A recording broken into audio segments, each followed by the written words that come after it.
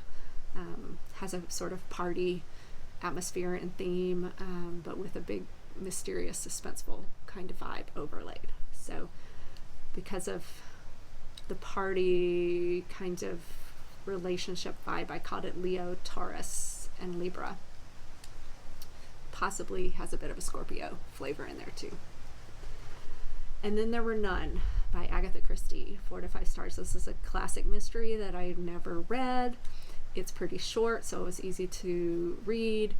I predicted the ending, which was harder to do for that book than for some other ones, but it's still really great, even though I kind of knew who did it. A lot of people who read the book don't know, so it's only because I'm a psychiatrist, I think, that I was able to figure it out. So I called this Scorpio and Virgo. The Scent Keeper by, I don't know how to pronounce his name, but Bauermeister?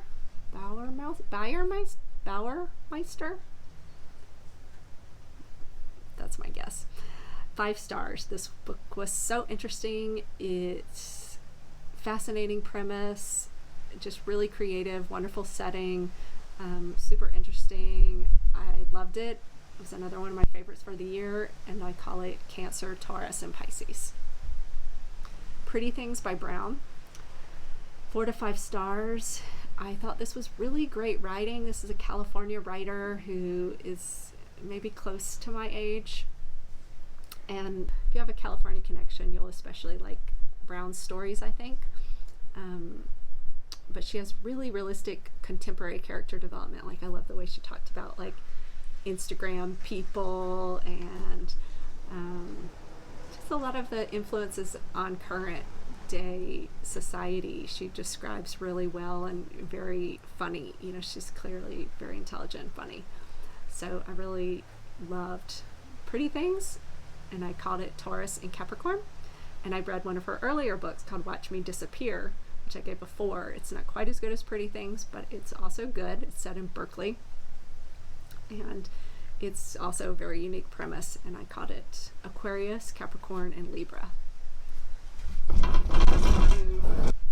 Frankenstein by Mary Shelley. I gave this a 5. I really loved it. I watched the movie about Mary Shelley on something, HBO or Showtime, a number of months ago, and I was completely intrigued by her and her life, and I wanted to read this book after seeing that movie. I just was like, gosh, she was super talented and interesting. I have to make myself read it. I feel like I tried to read it a few times before and just couldn't get past the first few pages, and I still had trouble getting into it. It's very kind of difficult prose, but very poetic, and ultimately, if you do kind of push through, it starts to get, just really deep and interesting and psychologically complex. So I ended up really loving it. Scorpio, Libra, and Uranus. Dracula.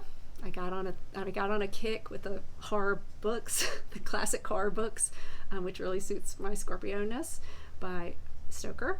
I also gave it a 5. I preferred it to Frankenstein, but not by much. They're both amazing.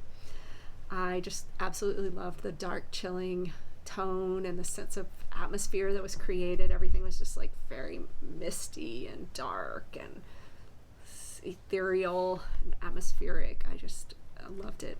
Very Scorpio, but also all this misty kind of vibe was kind of Piscean as well. Rules of Magic by Hoffman. I gave it a 3. This is a prequel book to Practical Magic, which I've also read, and I loved the movie.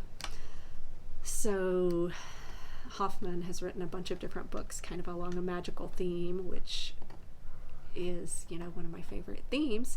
So I thought I'd check this out. It was good. It wasn't maybe quite as good as I was hoping or expecting from the title, but it was still good. And especially if you liked Practical Magic, the movie, or if you've read the book, it's, kind of fun to read. And I called it Leo and Pisces. The Hobbit by Tolkien. I think that's how you pronounce his name. I watched the movie about him recently, and I believe that's how he pronounced it. So I gave this a 5. This is, of course, a classic. It was super creative and adventurous, and I just really loved it. I haven't read the Lord of the Rings yet, but it's on my list for eventually.